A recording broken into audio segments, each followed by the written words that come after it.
guys, welcome back to our YouTube channel Biology Career Guidance. మనం last videos లో bacterial ultra structure గురించి discuss చేస్తూ ఉన్నాం కదా. Structures external to the cell wall and the cell wall వీటి రెండింటి గురించి డిస్కస్ చేసేసాం కదా. ఇప్పుడు మనం structures internal to the cell wall గురించి డిస్కస్ చేద్దాము. Okay, let's get started. Plasma membrane నే మనం ఇంకొక పేరుతో ఏమంటాము, we call it as cell membrane. So ఈ ప్లాస్మా మెంబ్రేన్ ఏం చేస్తుంది, ఒక సెల్కి ఒక బౌండరీ లాగా పనిచేస్తుంది. దాని చుట్టూ ఏముంటుంది, సెల్ వాల్ ఉంటుంది. So this is refer to as what, cell membrane or plasma membrane, and this is refer to as what, cell wall అనమాట. So this is cell membrane or plasma membrane and this is cell wall. So ఈ plasma membrane యొక్క chemical nature ఏంటి అంటే, the plasma membrane is made up of lipid అనమాట. Mostly the plasma membrane is made up of lipids only. The chemical nature of membrane lipids is critical to their ability to form bilayers. So మనకు ఇక్కడ ఈ sentence ద్వారా ఏమర్థం అవుతుంది, that the plasma membrane is made up of lipids and ఈ lipids కూడా amphipathic ఉంటాయి. దాని గురించి మాట్లాడదాం.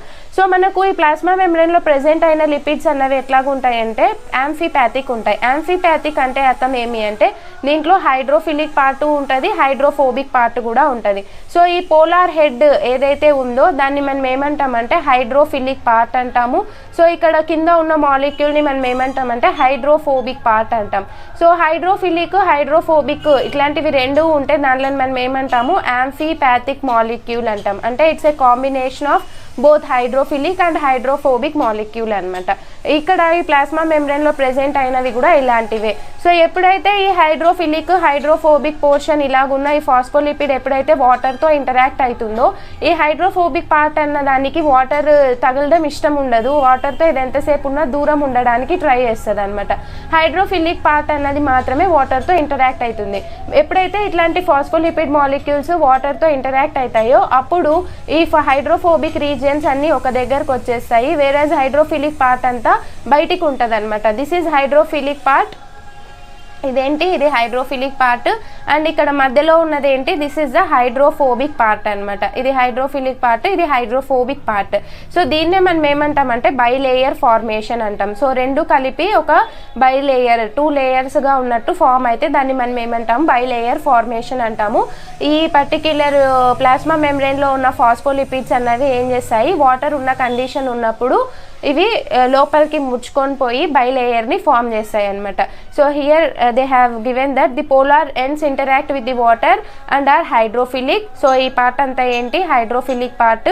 The non polar hydrophobic ends are insoluble in water and tend to associate with one another. So ఇవన్నీ వాటర్ లో సాల్యుబుల్ కావు కాబట్టి ఇవన్నీ ఒక దగ్గరికి అసోసియేట్ అవ్వడానికి ట్రై చేస్తాయి. Okay, in aqueous environments amphipathic lipids can interact to form a bilayer. So నేను ఇందాకే చెప్పాను కదా, వాటర్ ఉన్న కండిషన్లో ఇవన్నీ ఒక దగ్గరికి ఇంటరాక్ట్ అయ్యి బైలేయర్ని ఫామ్ చేస్తాయి. The outer surface of the bilayer membrane are hydrophilic. So already మనం డిస్కస్ చేసిందే, ఈ అవుటర్ సర్ఫేస్ అంతా హైడ్రోఫిలిక్ ఉంటుంది, లోపల సర్ఫేస్ అంతా ఇంటీరియర్ అంతా హైడ్రోఫోబిక్ ఎండ్స్ ఉంటాయి. బికాస్ దానికి వాటర్తో ఇంటరాక్ట్ అవ్వడం ఇష్టం లేదు కాబట్టి, దే ఆర్ హైడ్రోఫోబిక్ కాబట్టి. Okay, next. సో మనకు మెంబ్రేన్లో 2 రకాలైన ప్రోటీన్స్ ప్రెజెంట్ అయి ఉంటాయి. సో ఆ ప్రోటీన్స్ ఏవేవి అని అంటే, so the membrane proteins that are present in the plasma membrane, proteins present in the plasma membrane are of 2 types mainly. They are integral proteins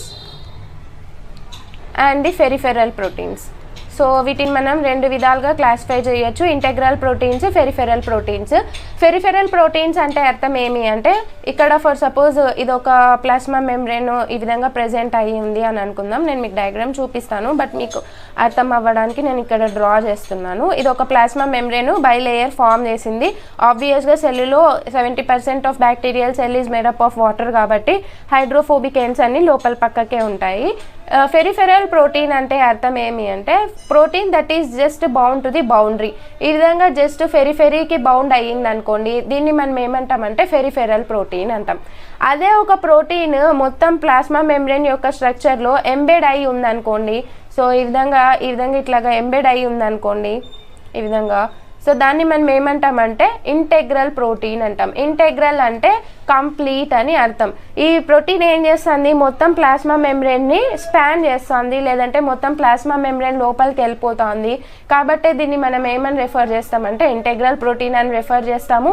వేరస్ protein అన్నది just బౌండరీకి attach అయింది కాబట్టి దీన్ని మనం ఏమంటాము ఇంటెగ్రల్ ప్రోటీన్ పెరిఫెరల్ ప్రోటీన్ అని అంటాం అనమాట. Okay, peripheral proteins are loosely connected. So ఇవి జస్ట్ బయట పక్క అటాచ్ అయ్యి ఉంటాయి కాబట్టి వీటిని సపరేట్ చేయడం మనకు చాలా చాలా ఈజీ, లూజ్గా ఉంటాయి కనెక్షన్. సో కాబట్టి వీటిని బ్రేక్ చేయడం, రిమూవ్ చేయడం చాలా చాలా ఈజీ అనమాట. వేరాజ్ ఇంటెగ్రల్ ప్రోటీన్స్ని రిమూవ్ చేయడం చాలా చాలా కష్టము, ఎందుకంటే ఇవి లిపిడ్ బైలేయర్లో ఎంబెడ్ అయిపోయి ఉంటాయి. వీటిని రిమూవ్ చేయడం అంత త్వరగా మనకు వీలు అవ్వదు. అండ్ ఈ ఇంటెగ్రల్ మెంబ్రేన్ ప్రోటీన్స్ కూడా ఫర్ సపోజ్ ఇది ఒక ప్లాస్మా మెంబ్రేన్ అనుకోండి, ఈ ఇంటెగ్రల్ ప్రోటీన్ ఈ విధంగా ఇక్కడ అసోసియేట్ అయ్యి ఉంది అని అనుకోండి. Think that this is one integral protein. ఈ ఇంటెగ్రల్ ప్రోటీన్ అన్నది ఏం చేస్తుందంటే ఇక్కడ నుంచి ఇక్కడికి మూవ్ అవుతుంది. దాన్నే మనం ఏమంటామంటే డిఫ్యూషన్ అంటాం. సో ఇంటెగ్రల్ ప్రోటీన్స్ అన్నవి ఏం చేస్తాయి, లేటరల్గా డిఫ్యూజ్ అవుతాయి. లేటరల్గా అంటే ఇట్లా డిఫ్యూజ్ అవుతాయి, అంతేగాని ఈ పోర్షన్ ఇక్కడికి ఈ పోర్షన్ ఇక్కడికి మూవ్ కావన్నమాట, అంటే ఫ్లిప్ ఫ్లాప్ కావు.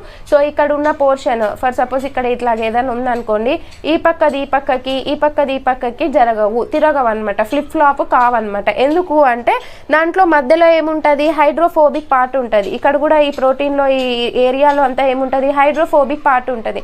సో ఇది ఇక్కడ నుంచి ఇక్కడికి రావాలంటే హైడ్రోఫిలిక్ పార్ట్ హైడ్రోఫోబిక్లోకి పోయి, హైడ్రోఫోబిక్ పార్ట్ మళ్ళీ హైడ్రోఫిలిక్లోకి పోయి, మళ్ళీ తిరిగి చది హైడ్రోఫోబిక్లోకి రావాలి. అంత ప్రాసెస్ ఇక్కడ జరగదన్నమాట. సో ఈ ఇంటెగ్రల్ ప్రోటీన్స్ అన్నవి ఎంతసేపు ఉన్నా సైడ్కి మూవ్ అవుతాయి అంతే తప్పిస్తే ఆ పక్క నుంచి ఈ పక్కకి ఈ పక్క నుంచి ఆ పక్కకి మూవ్ అవ్వవు. అండ్ కార్బోహైడ్రేట్స్ అన్నవి ప్లాస్మా మెంబ్రేన్కి అటాచ్ అయి ఉంటాయి. సో ఈ కార్బోహైడ్రేట్స్ అన్నవి ఏం ఫంక్షన్ ప్లే చేస్తాయి మెయిన్గా అంటే they play an important role as receptors అనమాట. మన ప్లాస్మా మెంబ్రేన్ పైన కొన్ని కార్బోహైడ్రేట్ మాలిక్యూల్స్ అన్నవి ఈ విధంగా అటాచ్ అయి ఉంటాయి. ఈ విధంగా అటాచ్ అయిన కార్బోహైడ్రేట్ మాలిక్యూల్స్ అన్నవి రెసెప్టార్గా పనిచేస్తాయి అనమాట. ఓకే, నెక్స్ట్ బ్యాక్టీరియల్ మెంబ్రెన్స్లో మనకు స్టీరాల్స్, మన ప్లాస్మా మెంబ్రెన్ చూసుకున్నాం అనుకోండి, యూకారియోటిక్ సెల్ యొక్క ప్లాస్మా మెంబ్రెన్ గురించి నేను ఒక డెడికేటెడ్ వీడియో చేశాను. మీకు కావాలిస్తే మీరు దాన్ని రెఫర్ చేయొచ్చు. పూరా ప్లాస్మా మెంబ్రెన్ గురించి మీకు ఐడియా వస్తుంది. ఓకే, ఈ యూకారియోటిక్ సెల్ మెంబ్రెన్ చూసుకుంటే ఈ యూకారియోటిక్ సెల్ మెంబ్రెన్లో స్టీరాల్స్ అన్నవి ప్రెజెంట్ అయి ఉంటాయి. ఫర్ ఎగ్జాంపుల్ కొలెస్టిరాల్ అనమాట మన హ్యూమన్స్లో చూసుకుంటే. బట్ ఈ బ్యాక్టీరియల్ మెంబ్రెన్స్లో ఈ స్టీరాల్స్ అన్నవి యాబ్సెంట్ అయి ఉంటాయి.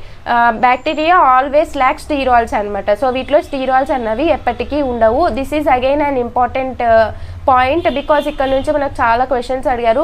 Do bacterial cell membrane contain sterols, ఆ విధంగా అడిగారు అనమాట. ఇన్స్టెడ్ ఈ బ్యాక్టీరియల్ మెంబ్రేన్లో స్టీరాల్ లైక్ మాలిక్యూల్స్, అంటే స్టీరాల్ లాగా ఉన్న కొన్ని మాలిక్యూల్స్ ఉంటాయి. వాటిని మనం ఏమంటామంటే హోపెనాయిడ్స్ అంటాం అనమాట. ఓకే, బ్యాక్టీరియాలో స్టీరాల్స్ అన్నవి యాబ్సెంట్ అయి ఉంటాయి. దాని బదులు స్టీరాల్ లాంటి మాలిక్యూల్స్ దట్ ఈజ్ హోపెనాయిడ్స్ అన్నవి ప్రెజెంట్ అయి ఉంటాయి అనమాట. ఓకే, ఈ హోపెనాయిడ్స్ అన్నవి పెట్రోలియం ఫార్మేషన్లో కాంట్రిబ్యూట్ చేశాయి అని ఒక ఇన్ఫర్మేషన్ అయితే ఉంది. సో పెట్రోలియం మన బ్యాక్టీరియల్ సెల్లో ఏది పెట్రోలియంకి కాంట్రిబ్యూట్ చేసింది అంటే హోపెనాయిడ్స్. సో ఇది కూడా మరి తిరిగిచ్చే ఒక క్వశ్చన్ ఫ్రేమ్ అవ్వచ్చు. అండ్ ఆర్కియా ఉన్నాయి కదా, ఆర్కియా అన్నవి ఏన్షియంట్ బ్యాక్టీరియా. ఇవి బ్రిడ్జ్ లాగా అనమాట, బ్యాక్టీరియాకి యూకారియాకి మధ్యలో ఉన్న వాటిని మనం ఏమంటామంటే ఆర్కియా అంటాము. ఈ ఆర్కియా అన్న దానికి కొన్ని ప్రొకారియోటిక్ ఫీచర్స్ ఉంటాయి, కొన్ని యూకారియోటిక్ ఫీచర్స్ ఉంటాయి. అండ్ ఇవి బ్యాక్టీరియాతో యూకారియాతో డిఫర్ అవుతాయి. సో వీటి యొక్క సెల్ వాల్ లేదా సెల్ మెంబ్రేన్లో కూడా మనకు చాలా చాలా డిఫరెన్సెస్ ఉంటాయి. అవేమి అంటే వీటి యొక్క సెల్ మెంబ్రేన్లో హైడ్రోకార్బన్స్ ఉంటాయి, that is derived from isoprene units అనమాట. సో 5 కార్బన్ కంటైనింగ్ కాంపౌండ్స్ నుంచి డిరైవ్ చేసిన హైడ్రోకార్బన్స్ అన్నవి వీటిలో ప్రెజెంట్ అయి ఉంటాయి. అండ్ ఈ హైడ్రోకార్బన్స్ కూడా బ్రాంచ్డ్గా ఉంటాయి. మామూలుగా ఉండే ఈథర్ లింకేజెస్ బదులు ఇక్కడ ఎస్టర్ లింకేజెస్ అన్నవి ప్రెజెంట్ అయి ఉంటాయి అనమాట. అంటే ఫాస్ఫోలిపిడ్స్కి మధ్యలో ఈథర్ లింకేజెస్ ఉంటాయి కదా ఫార్మేషన్ అప్పుడు, దీంట్లో మాత్రం ఎస్టర్ లింకేజెస్ ఉంటాయి. ఇది కూడా అగైన్ వెరీ వెరీ ఇంపార్టెంట్, దీని గురించి కూడా క్వశ్చన్స్ అడిగారు. Okay, this is about the plasma membrane. So ఇక్కడ మనం ప్లాస్మా మెంబ్రేన్ యొక్క డయాగ్రామ్ని చూద్దాము, ఏవేవి ఎక్కడ ప్రెజెంట్ అయి ఉన్నాయి, వేటిని మనం ఏమంటాము అని చెప్పేసి. సో ఇక్కడ మనకు చూస్తే ఇదంతా ఇట్లా మెష్ టైప్ కనిపిస్తుంది కదా, వీటిని అంతా మనం ఏమంటాము ఫాస్ఫోలిపిడ్ బైలేయర్ అంటాము. ఫాస్ఫోలిపిడ్ బైలేయర్లో ఇక్కడ రౌండ్ పోర్షన్ ఏదైతే ఉందో ఈ విధంగా ప్రెజెంట్ అయ్యింది కదా, దీన్ని మనం ఏమంటాము హైడ్రోఫిలిక్ పార్ట్ అంటాము. ఈ మధ్యలో ఇట్లాగా చిన్న చిన్నగా ఇట్లా కనిపిస్తున్నాయి కదా, so this entire portion is known as what ఇక్కడ కనిపిస్తుంది కదా, ఈ ఎంటైర్ పోర్షన్ ఇక్కడ ఇట్లా కనిపిస్తుంది కదా. సో ఈ పోర్షన్ అంతా మనం ఏమంటాము, మధ్యలో ఉన్న ఈ పోర్షన్ అంతా మనం ఏమంటాము, hydrophobic region or hydrophobic part అని రెఫర్ చేస్తాం అనమాట. Okay, this is a hydrophilic part and this is a hydrophobic part. దీన్ని పైన ఉన్న గుండ్లలా కనిపిస్తున్నాయి కదా, వాటినంతా హైడ్రోఫిలిక్ రీజియన్, కింద పాముల్లా కనిపిస్తున్నదంతా హైడ్రోఫోబిక్ రీజియన్ అని రెఫర్ చేస్తాము. సో ఇక్కడ చూస్తే మీరు ఒక ఇంటెగ్రల్ ప్రోటీన్ అన్నది ప్రెజెంట్ అయ్యింది. ఇక్కడ బ్లూ కలర్లో నేను పాయింటర్తో చూపిస్తున్నాను కదా, ఇది ఏమైపోయింది, మొత్తం ప్లాస్మా మెంబ్రేన్లో ఎంబెడ్ అయిపోయి ఉంది. సో వీన్నే మనం ఏమంటామంటే ఇంటెగ్రల్ ప్రోటీన్స్ అంటాము. ఇక్కడ ఒక రకమైన ఇంటెగ్రల్ ప్రోటీన్ ఉంది, ఇక్కడ మధ్యలో చూడండి ఇది స్పాన్ చేస్తుంది మెంబ్రేన్ని, మళ్ళీ తిరిగిచ్చి లోపల కూడా ఉంది. సో దీన్ని మనం ఏమనొచ్చు, ఇంటెగ్రల్ ప్రోటీన్ అనొచ్చు. వైల్ ఇక్కడ పర్పుల్ కలర్లో జస్ట్ బౌండరీకి అటాచ్ అయ్యి ఉంది కదా, దీన్ని మనం ఏమంటామంటే ఫెరిఫెరల్ ప్రోటీన్ అంటాం. ఇక్కడ ఒక ఫెరిఫెరల్ ప్రోటీన్ ఉంది. These are the examples for integral proteins. ఇవి వచ్చేసరికి మనకు ఫెరిఫెరల్ ప్రోటీన్స్. ఇక్కడ రెడ్ కలర్లో కనిపిస్తున్నవి ఏంటివి, హోపెనాయిడ్స్, అంటే sterol like molecules that are present in the bacteria are known as hopanoids కదా. ఇవి ఇట్లాగా మెంబ్రేన్లో ఎంబెడ్ అయి ఉంటాయి. మన మెంబ్రేన్లో కొలెస్ట్రాల్ ఎట్లాగా ఎంబెడ్ అయి ఉంటుందో ప్రొకారియోటిక్ సెల్స్లో హోపెనాయిడ్స్ కూడా అట్లాగా ఎంబెడ్ అయి ఉంటాయి అనమాట. అండ్ కార్బోహైడ్రేట్స్ కూడా అటాచ్ అయి ఉంటాయి అని చెప్పాను కదా. ఈ కార్బోహైడ్రేట్స్ అన్నవి ఈ విధంగా ప్లాస్మా మెంబ్రేన్కి ఎక్కువ టైం బయట సైడ్కు ఉంటాయి అనమాట. అంటే ఎక్స్ట్రా సెల్యులార్గా ఉంటాయి, సైటోప్లాస్మిక్ సైడ్ ఉండవు, బయట పక్క ఉంటాయి. ఎందుకంటే రెసెప్టార్స్గా పనిచేస్తాయి కదా ఇవి, కాబట్టి మోస్ట్ ఆఫ్ ది టైం బయట సైడే ఇవి ఉంటాయి అనమాట, హైడ్రోఫోబిక్గా ప్రెజెంట్ అయ్యి ఉంటాయి అనమాట. Okay, this is about the plasma membrane. Then coming to the mesosomes. అసలు ఏంటి మీజోజోమ్స్ అంటే, మీజోజోమ్స్ అన్నది ఏం పెద్ద స్ట్రక్చర్ కాదు, but it has some role అనమాట. Think that this is a bacterial cell, ఇది ఒక బ్యాక్టీరియల్ సెల్ అనుకోండి. బ్యాక్టీరియల్ సెల్కి ఇది సెల్ వాల్ అనుకోండి. This is cell wall, this is cell wall. And cell వాల్కి లోపల ఏముంటుంది, ఖచ్చితంగా ప్రతి సెల్కి ఒక సెల్ మెంబ్రేన్ ఉంటుంది కదా. సో ఈ విధంగా సెల్ మెంబ్రేన్ ఏం చేసి ఉంటుందంటే ఒక్కొక్క చోట ఈ విధంగా లోపలికి ఇన్వాజినేషన్స్ని క్రియేట్ చేసి ఉంటుంది అనమాట. దీనిలో మనం ఏమంటామంటే మీజోజోమ్స్ అని రెఫర్ చేస్తాం. సో ఈ విధంగా లోపలికి ఇంట్రూషన్స్ ఉన్నట్టుంది కదా, ఇన్వాజినేట్ అయినట్టుంది కదా ప్లాస్మా మెంబ్రేన్. దీంట్లోనే మనం ఏమంటామంటే మీజోజోమ్స్ అంటాము. కొన్ని బ్యాక్టీరియా ఏం చేస్తాయంటే వాటి ప్లాస్మా మెంబ్రేన్ని లోపలికి ఇన్వాజినేట్ చేసి వెసిక్యులర్ లేదా ట్యూబ్యులర్ లేదా లామెల్లార్ స్ట్రక్చర్స్ని క్రియేట్ చేస్తాయి. వాటినే మనం ఏమంటామంటే మీజోజోమ్స్ అంటాము.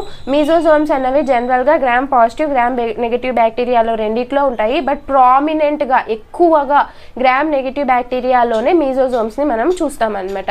పిలీని కూడా మనం ఎక్కువగా గ్రామ్ నెగిటివ్ బ్యాక్టీరియాలోనే చూస్తాము, మీజోజోమ్స్ని కూడా మనం ఎక్కువగా గ్రామ్ నెగిటివ్ బ్యాక్టీరియాలోనే చూస్తాం.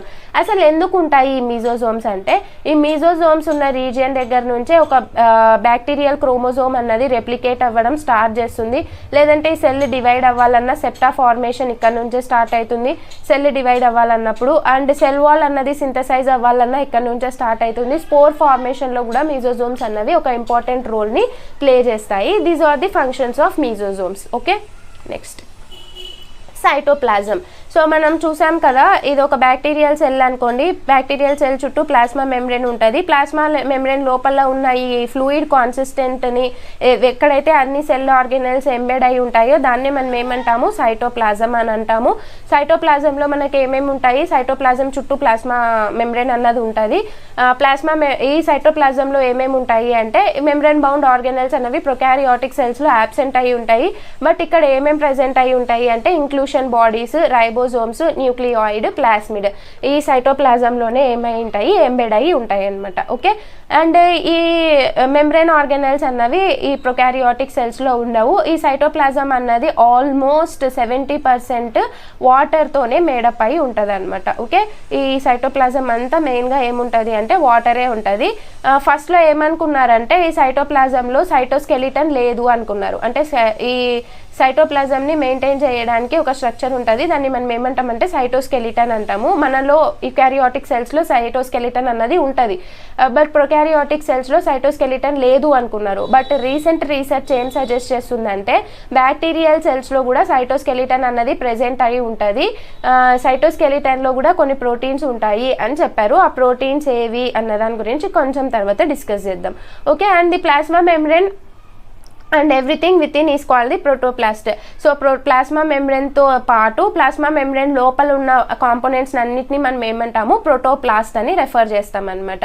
సో కాబట్టి cytoplasm is a major part of protoplast. ప్రోటోప్లాస్ట్లో ఇంకా ఏముంటుంది మేజర్గా, ప్లాస్మా మెంబ్రెన్ పోతే సైటోప్లాజమే ఉంటుంది అనమాట. ఓకే, సెల్ వాల్ ఇవన్నీ వదిలేసి ప్లాస్మా మెంబ్రెన్ దగ్గర నుంచి ఇంకా లోపల పక్క ఉన్న వాటిని అంతా మనం ఏమంటాము, ప్రోటోప్లాస్ట్ అంటాము. సెల్ వాల్ అవతల పక్క ఉన్న వాటిని అంతా మనం ఏమంటాము, సెల్ ఎన్వలప్ అంటాము. రైట్. సో ప్రోటోప్లాస్ట్ అన్నది మేజర్గా సైటోప్లాజంతోనే మేడప్ అయి ఉంటుంది అనమాట. ఓకే, దెన్ సైటోస్కెలిటన్లో ఏమేమి ఉంటాయి అంటే, సో మనకు యుకారియాటిక్ సైటోస్కెలిటన్ తీసుకున్నాం అనుకోండి. యుకారియాటిక్ సైటోస్కెలిటన్లో ఏమేమి ఉంటాయి, మైక్రోఫిలమెంట్స్, ఇంటర్మీడియట్ ఫిలమెంట్స్, మైక్రోట్యూబ్యూల్స్ ఉంటాయి అనమాట. అటువంటి స్ట్రక్చర్సే ఈ బ్యాక్టీరియాలోను అండ్ ఆర్కియాలోను ఐడెంటిఫై చేశారు. So as you can see here images green కలర్లో కనిపిస్తున్నాయి కదా, వీటిని మనం ఏమంటామంటే సైటోస్కెలిటన్ స్ట్రక్చర్స్ అంటాము. సో వీటిని cytoskeletal filaments of prokaryotes participate in cell division, localize proteins in certain sites in the cell and determine the cell shape. So cytoskeleton చేసే పనే అది ఆబ్వియస్గా సెల్ డివిజన్లో హెల్ప్ చేయడము, కొన్ని ప్రోటీన్స్ని ఎక్కడ పెట్టాలో అక్కడ పెట్టడము అండ్ సెల్ యొక్క షేప్ని డిటర్మైన్ చేయడము సైటోస్కెలిటన్ యొక్క పని. అవే ఫంక్షన్ని పర్ఫామ్ చేస్తుంది ప్రొకారియోట్స్లో కూడా. ఏమేమి ఉన్నాయి ఇక్కడ అని అంటే, ప్రొకారియాటిక్ ప్రోటీన్, యుకారియాటిక్ కౌంటర్ పార్ట్. అంటే ఇక్కడ ఏమి ఇచ్చారు అంటే ప్రొకారియాట్స్లో ఏముంది, అట్లాంటిది యుకారియాట్లో ఏముంది. సో మనకు మైక్రోట్యూబ్యూల్స్ అనేవి ప్రెజెంట్ అయి ఉంటాయి కదా యుకారియాటిక్ సైటోస్కెలిటన్లో. అది మైక్రోట్యూబ్యూల్స్ అన్నవి ట్యూబ్యులిన్ అన్న ఒక ప్రోటీన్తో మేడప్ అయి ఉంటాయి అనమాట. సో ఈ ట్యూబులిన్ ప్రోటీన్ లాగా ఉన్న ప్రోటీన్ ప్రొకారియాటిక్ సైటోస్కెలిటన్లో ఏది అంటే FTSZ అనమాట. సో దీని ఫంక్షన్ ఏమి అంటే it performs the cell division. So ఒక సెల్ డివైడ్ అవ్వాలి అని అంటే అప్పుడు FTSZ అన్నది కొంచెం వరకు హెల్ప్ చేస్తుంది. ఎవరెవరిలో ఉంది ఇది అంటే మెయిన్గా బ్యాక్టీరియాలోను ఆర్కియాలోను ఉంది. Then actin filaments. సో మైక్రో ఫిలమెంట్స్లో మనకు యాక్టిన్ ఫిలమెంట్స్ వస్తాయి కదా, ఆ యాక్టిన్ ఫిలమెంట్స్కి కౌంటర్ పార్ట్ ఏది బ్యాక్టీరియాలో అంటే MREB అన్నది సెల్ షేప్ని డిటర్మైన్ చేస్తుంది. సో మనకు ఎక్కువగా ఇది ఎక్కడ కనిపించింది అంటే బ్యాసిల్లస్ సబ్టిలిస్లో కనిపించింది అండ్ మెనీ రాడ్ షేప్ బ్యాక్టీరియాలో, కొన్ని ఆర్కియాలో కనిపించింది. బ్యాసిల్లస్ సబ్టిలిస్లో కనిపించిన ఈ MREBని మనం ఏమంటామంటే MB1 అని రెఫర్ చేస్తాం అనమాట. Okay, then intermediate filaments. So మన యుకారియాట్స్లో ఉన్న ఇంటర్మీడియట్ ఫిలమెంట్స్ని ప్రొకారియాట్ కౌంటర్ పార్ట్ ఏంటి అంటే క్రిసెంటిన్. సో క్రిసెంటిన్ అన్నది ఏం చేస్తుంది అంటే సెల్ షేప్ని డిటర్మైన్ చేస్తుంది. ఇది ఎక్కడ డిస్కవర్ చేశారు అంటే కాలోబ్యాక్టర్ క్రిసెంటస్, కాబట్టి దానికి ఆ పేరు ఇచ్చారు క్రిసెంటిన్ అని. సో ఈ బ్యాక్టీరియాలో దీన్ని ఐసోలేట్ చేశారు కాబట్టి దీనికి ఆ పేరు ఇచ్చారు అనమాట. మన యుకారియాటిక్ సెల్లో ఉండేది, ప్రొకారియాటిక్ సెల్లో ఉండేది ఇక్కడ మెన్షన్ చేశారు. Again this is very very important. AP set కోసం ఇది చాలా చాలా ఇంపార్టెంట్. CSIR నెట్లో కూడా దీని గురించి చాలా క్వశ్చన్స్ అనేవి ఫ్రేమ్ అయ్యాయి. దీనిని గుర్తుపెట్టుకోవడానికి ట్రై చేయండి. Okay, next comes the ribosomes. So ribosomes యొక్క మెయిన్ ఫంక్షన్ ఏమి, ప్రోటీన్ సింథసిస్. రైట్. సో మనందరికీ తెలిసిందే రైబోజోమ్స్ అన్నవి ఏం చేస్తాయి, ప్రోటీన్స్ని సింథసైజ్ చేస్తాయి. అండ్ ఇవి కూడా దేంతో మేడప్ అయి ఉంటాయి అంటే ప్రోటీన్తో, రైబోన్యూక్లిక్ యాసిడ్తో మేడప్ అయి ఉంటాయి, దట్ ఈస్ RNAతో మేడప్ అయి ఉంటాయి. So okay, they are the sites of protein synthesis, మనందరికీ తెలిసిందే. Cytoplasmic ribosome synthesize proteins destine to remain within the cell. So మన సెల్లులో సైటోప్లాజంలో ఉన్న రైబోజోమ్స్ ఏం చేస్తాయి, మన లోపల సెల్లులో అవసరమైన ప్రోటీన్స్ అన్నిటిని సింథసైజ్ చేస్తాయి. ఈ ప్రోటీన్స్ అన్నవి బయటికి వెళ్ళవన్నమాట. వేరాజ్ ప్లాస్మా మెంబ్రెన్ సింథసైజ్ చేసే ప్రోటీన్స్, ప్లాస్మా మెంబ్రెన్తో అసోసియేట్ అయ్యే రైబోజోమ్స్ ఏం చేస్తాయి, ఎటువంటి ప్రోటీన్స్ని సింథసైజ్ చేస్తాయి అంటే ఆ ప్రోటీన్స్ అన్ని బయటికి ట్రాన్స్పోర్ట్ అవుతాయి అనమాట. సో బేసిక్గా ఇక్కడ రైబోజోమ్స్ని మనం 2 టైప్స్గా క్లాసిఫై చేయొచ్చు. అవి ఏం ప్రోటీన్స్ని సింథసైజ్ చేస్తున్నాయి అనే దాన్ని బట్టి. ఒకటి వచ్చేసరికి సైటోప్లాస్మిక్ రైబోజోమ్స్, ఇంకొకటి వచ్చేసరికి ప్లాస్మా మెంబ్రెన్ రైబోజోమ్స్ అనమాట. సో సైటోప్లాజంలో ఉన్న రైబోజోమ్స్ ఏం చేస్తాయి, కొన్ని ప్రోటీన్స్ని సింథసైజ్ చేస్తాయి. ఈ ప్రోటీన్స్ అన్నవి ఎక్కడ ఉంటాయి, సెల్లులోనే ఉంటాయి, సెల్లులోనే ఫంక్షన్ని పర్ఫామ్ చేస్తాయి. వేరస్ ప్లాస్మా మెంబ్రెన్తో అసోసియేట్ అయిన రైబోజోమ్స్ ఏం చేస్తాయి, కొన్ని ప్రోటీన్స్ని సింథసైజ్ చేస్తాయి. సో ఈ ప్రోటీన్స్ అన్నవి ఎక్కడికి పోతాయి, సెల్ బయటికి పోతాయి. సెల్ బయటికి పోయి వాటి యొక్క ఫంక్షన్ని పర్ఫామ్ చేస్తాయి అనమాట. Okay, whereas plasma membrane associated ribosomes make proteins for transport to outside అనమాట. దెన్ ప్రొకారియోటిక్ రైబోజోమ్స్ అన్నవి ఏ టైపు అని అంటే it belongs to 70S ribosomes. యూకారియోట్స్లో అయితే 80S ఉంటుంది, ప్రొకారియోట్స్లో అయితే 70S ఉంటుంది. Again this is made up of 2 subunits, that is 50S and 30S. ఇది రెండితో మేడప్ అయి ఉంటుంది, దట్ ఈస్ 50S సబ్ యూనిట్, 30S సబ్ యూనిట్. ఇక్కడ ఇదొక రైబోజోమ్ అనుకోండి, ఇదొక 50S సబ్ యూనిట్, ఇదొక 30S subunit unit. Think that this is 50S, this is 30S అనమాట. ఓకే, ఈ 50S రైబోజోమ్ సబ్ యూనిట్ కూడా తిరిగిచ్చి కొన్ని RNA కొన్ని ప్రోటీన్స్తో మేడప్ అయి ఉంటుంది. అవేమేమి అంటే 23 srRNA, 5 srRNA and 34 different proteins అనమాట. Then 30S ribosome is also made up of 16 srRNA and 21 different types of proteins. Again this is very very very important. దీన్ని as it ఈస్గా చాలా ఎగ్జామ్స్లో అడిగారు. ఏపీపీజీ సెట్లో మీరు ఈ క్వశ్చన్ని కూడా ఎక్స్పెక్ట్ చేయొచ్చు. Okay, next nucleus. సో మనకు ప్రొకారియాట్లో న్యూక్లియస్కి వెల్ డిఫైన్డ్ బౌండరీ ఉండదు, ఒక న్యూక్లియర్ మెంబ్రేన్ అన్నది ఉండదు, కాబట్టి దాన్ని మనం ఏమంటాం, న్యూక్లియాయిడ్ అంటాము. యూకారియోటిక్ సెల్స్కి 2 or more chromosomes contained within a membrane bound organelle nucleus అనమాట. సో యూకారియోటిక్ సెల్స్కి న్యూక్లియస్కి చుట్టూ లేదంటే క్రోమోజోమ్స్కి చుట్టూ ఏముంటుంది, ఒక న్యూక్లియర్ మెంబ్రేన్ ఉంటుంది, దాని లోపలే మన క్రోమోజోమ్స్ అన్నవి ఉంటాయి అనమాట. బట్ ప్రొకారియోట్స్లో ఏమి అంటే ఈ మెంబ్రేన్ అన్నది ఉండదు, జస్ట్ DNA అన్నది అట్లాగా ఉండిపోయి ఉంటుంది అనమాట. దానికంటూ ఒక ఆర్గనల్ స్ట్రక్చర్ అన్నది ఉండదు, ఒక మెంబ్రేన్ అన్నది ఫామ్ అయ్యి ఉండదు అనమాట. సో ప్రొకారియోట్స్లో మనం ఏమంటాము, ఈ పర్టిక్యులర్ ఫర్ సపోజ్ ఇది ఒక సెల్ అనుకోండి, ఈ సెల్లో ఈ విధంగా ఇట్లాగా DNA అన్నది ఇట్లాగా ప్రెజెంట్ అయి ఉంటుంది, దానికంటూ ఒక మెంబ్రేన్ బౌండ్ ఆర్గనల్ అన్నది ఉండదు అనమాట. అంటే దీనికంటూ ఒక మెంబ్రేన్ ఉండదు. ఈ విధంగా ఈ ప్రెజెంట్ అయిన ఇరెగ్యులర్గా ప్రెజెంట్ అయిన ఈ DNAని మనం ఏమంటామంటే న్యూక్లియాయిడ్ అంటాము, లేదంటే న్యూక్లియర్ రీజియన్ అని రెఫర్ చేస్తాం అనమాట. Most prokaryotes contain single stranded DNA అనమాట. సో మనకు ఎక్కువగా ప్రొకారియోట్స్లో ఎటువంటి DNA ఉంటుంది, సింగిల్ స్ట్రాండెడ్ DNA అన్నది ప్రెజెంట్ అయి ఉంటుంది. సో మన అందరిలో డబుల్ స్టాండర్డ్ ఉంటుంది కదా, బట్ ప్రొకారియోట్స్లో most of the cases single standard DNAనే ప్రెజెంట్ అయి ఉంటుంది. అండ్ అది కూడా ఎట్లాగుంటుంది అంటే సర్క్యులర్గా ఉంటుంది, సర్క్యులర్ సింగిల్ స్టాండర్డ్ DNA అన్నది ప్రెజెంట్ అయి ఉంటుంది. But there are few exceptions, like linear chromosomes కూడా ఉంటాయి కొన్ని వాటిలో, సచ్ యాజ్ విబ్రియో కలరే అండ్ బొరిల్లా ఆర్గానిజమ్స్లో మనకు లీనియర్ క్రోమోజోమ్స్ అన్నవి కూడా అబ్జర్వ్ చేశారు.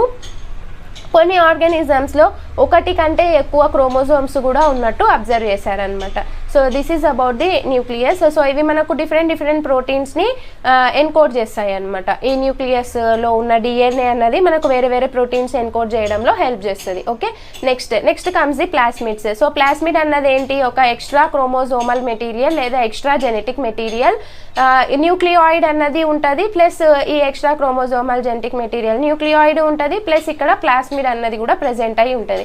ప్లాస్మిడ్ అన్నది ఏంటి అంటే ఇది కూడా ఒక రకమైన జెనెటిక్ మెటీరియలే, ఇది కూడా DNAనే, బట్ ఎక్స్ట్రా అంటే ఈ పర్టిక్యులర్ DNAతో పాటు ఇది ఎక్స్ట్రాగా ప్రెజెంట్ అయి ఉంటుంది అనమాట. కాబట్టి దాన్ని మనం ఏమంటాం, ఎక్స్ట్రా క్రోమోజోమల్ DNA మాలిక్యూల్ అంటాము.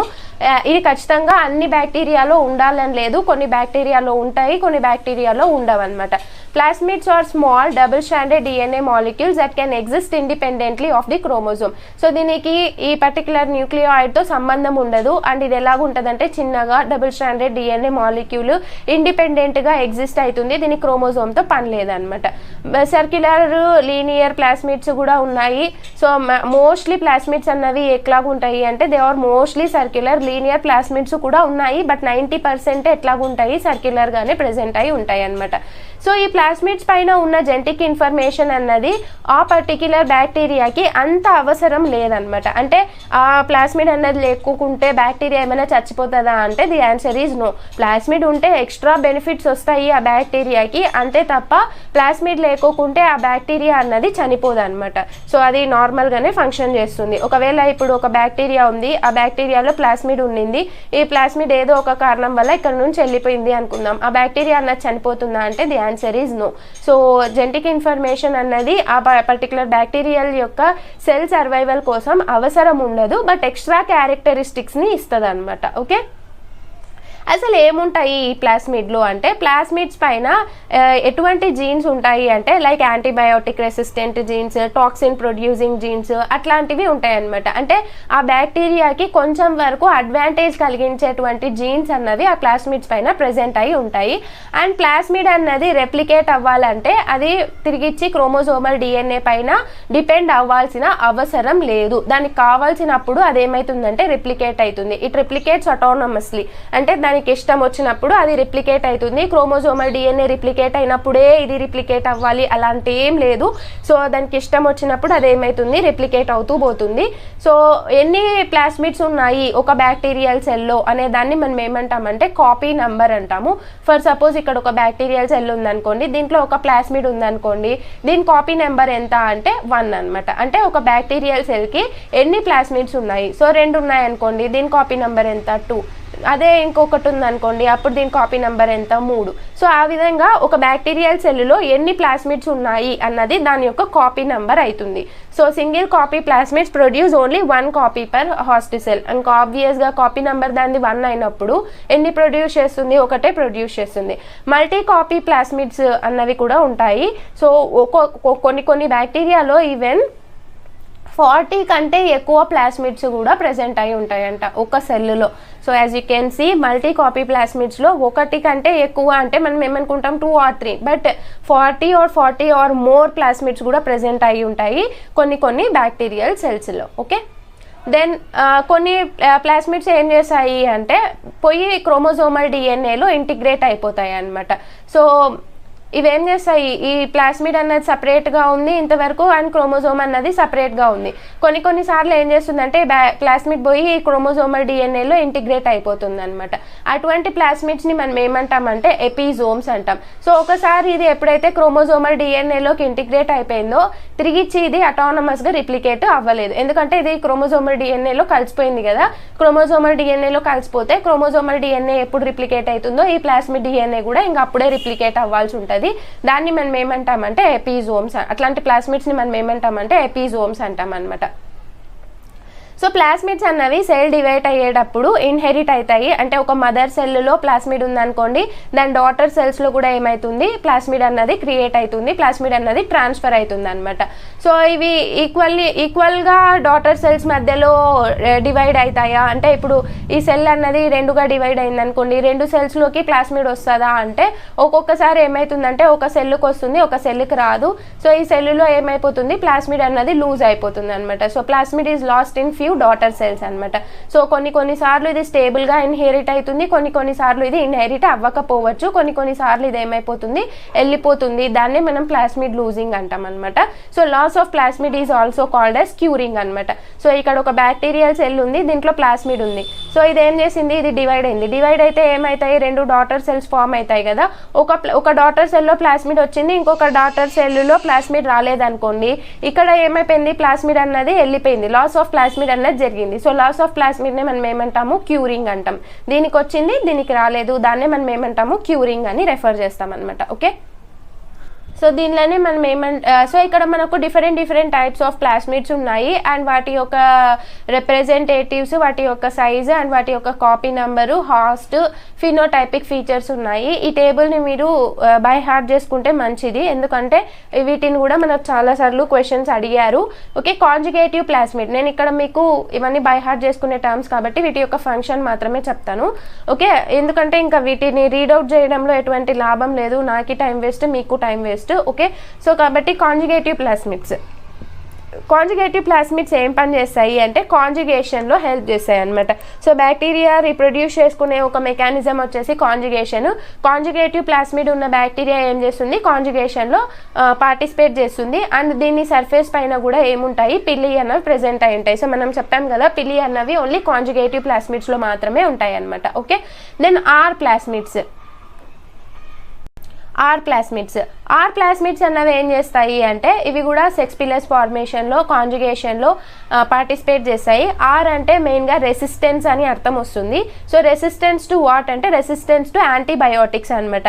సో ఒకవేళ ఒక బ్యాక్టీరియల్ సెల్లో ఆర్ ప్లాస్మిడ్ ఉందనుకోండి, ఆ బ్యాక్టీరియా అన్నది యాంటీబయోటిక్స్కి రెసిస్టెంట్గా ఉంటుంది. ఏం యాంటీబయోటిక్స్ అంటే ampicillin, tetracycline, then neomycin, gramicidin, tetracycline ఇటువంటి అన్ని యాంటీబయోటిక్స్ అంటే మీడియాలోకి మనం ఈ యాంటీబయోటిక్స్ వేసినా సరే ఆ బ్యాక్టీరియా ఏమవ్వదు, చనిపోదు అనమాట. ఎందుకంటే దానికి కావాల్సిన రెసిస్టెన్స్ ఉన్న ప్లాస్మిడ్ ఆ బ్యాక్టీరియల్ సెల్లో ఉంది కాబట్టి. ఓకే, కోల్ ప్లాస్మిడ్స్ అంటే అర్థము కాల్కిసిన్. సో కాల్కిసిన్ అన్నది ఒక రకమైన టాక్సిన్ అనమాట. సో ఒక బ్యాక్టీరియా ఇంకొక బ్యాక్టీరియాని చంపేయడానికి ఒక టాక్సిన్ ని ప్రొడ్యూస్ చేస్తుంది, దాన్నే మనం ఏమంటామంటే కాల్కిసిన్ అంటాము.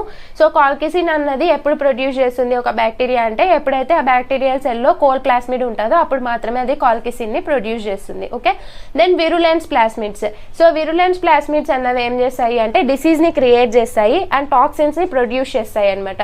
సో ఈ ఏమేమి టాక్సిన్స్ ని ప్రొడ్యూస్ చేస్తాయి అంటే ఎంటెరోటాక్సిన్ ని ప్రొడ్యూస్ చేస్తాయి అండ్ ట్యూమర్ ఇండక్షన్ కోసం అగ్రోబాక్టీరియం ట్యూమిఫేషియన్స్ ఉంది కదా, సో ఇవి మెయిన్ గా డిసీజ్ క్రియేట్ చేయడంలో హెల్ప్ చేస్తాయి అనమాట. ఒక బ్యాక్టీరియల్ సెల్లో విరులెన్స్ ప్లాస్మిడ్ ప్రెసెంట్ అయ్యి ఉంది అంటే అది ప్యాథోజెనిక్ బ్యాక్టీరియా అయి ఉంటుంది అని అర్థం అనమాట. Okay, then metabolic plasmids. So ఈ మెటబాలిక్ ప్లాస్మిడ్స్ అన్నవి మనకు ఎన్విరాన్మెంటల్ పరంగా చాలా హెల్ప్ అవుతాయి. ఎందుకంటే ఇవి ఏం చేస్తాయి అంటే కొన్ని రకాలైన పెస్టిసైడ్స్ని, కొన్ని రకాలైన కెమికల్స్ని డిగ్రేడ్ చేసే కెపాసిటీని పెట్టుకొని ఉంటాయి అనమాట. సో ఇవేం చేస్తాయి అంటే క్యాంఫర్ డిగ్రేడేషన్, టోలిన్ డిగ్రేడేషన్ దీంట్లో హెల్ప్ చేస్తాయి. ఏ బ్యాక్టీరియాలో అయితే మెటబాలిక్ ప్లాస్మిడ్స్ అన్నవి ప్రెసెంట్ అయి ఉంటాయో ఆ బ్యాక్టీరియా ఏం చేస్తాయి వాటి ఎన్విరాన్మెంట్లో ఉన్న టోలిన్ని, క్యాంఫర్ని డిగ్రేడ్ చేయడంలో హెల్ప్ చేస్తాయి అనమాట. And these are the organisms. So వీటిలో అంతా ఈ ప్లాస్మిడ్స్ అన్నవి ప్రెసెంట్ అయ్యే ability అన్నది ఉంటది అన్నమాట. Okay, this is about the structures that are present inside the cell wall or structures that are present internal to the cell wall, guys. In the next video we will discuss about the specialized internal structures. దాని గురించి discuss చేద్దాము. Until next video, if you like this video, please hit the like button, subscribe the channel and share it with your friends. Thank you for watching.